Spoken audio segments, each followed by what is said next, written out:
Bonjour à toutes et à tous, voici l'analyse du SP500 et de l'euro-dollar pour le mardi 7 avril.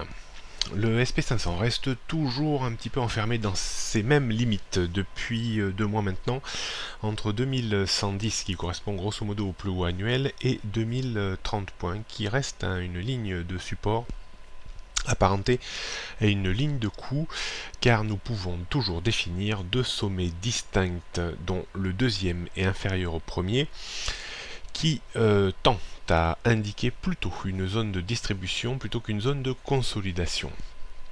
Le débordement de 2080 points invaliderait un petit peu la figure en double sommet potentiel. On pourrait encore dériver vers une structure en triple sommet. L'enjeu pour aujourd'hui est le débordement ou non des 2080 points. L'échec contre ce niveau et un retour vers 2030 points serait peut-être mal vécu par les investisseurs, avec une petite chance peut-être de vendre le marché. On note un peu les mêmes résistances que ces derniers temps, donc 2080 points la première résistance avant 2100 et 2110 points. Support, on trouvera 2030, 2020, 2030 avant 1965. On peut considérer que la tendance reste quand même un petit peu orientée à la baisse tant qu'on ne franchit pas les 2080 points. Du côté de l'euro-dollar, la zone de trading range dans laquelle on évoluait, je pensais qu'on allait évoluer entre 1,05 et 1,10 est en train de se resserrer un petit peu entre 1,07 dirons-nous et 1,1050.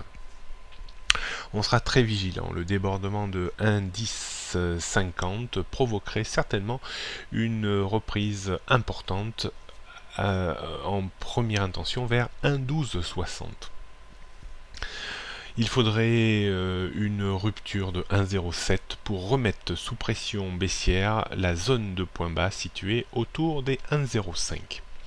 Pour le moment, on peut encore parier sur une dérive horizontale quelques jours entre 1,07 et 1,1050. Donc 1,09 c'est un petit peu le point un peu pivot du jour entre la hausse et la baisse. Donc tantôt ça sert de support, tantôt il sert de résistance.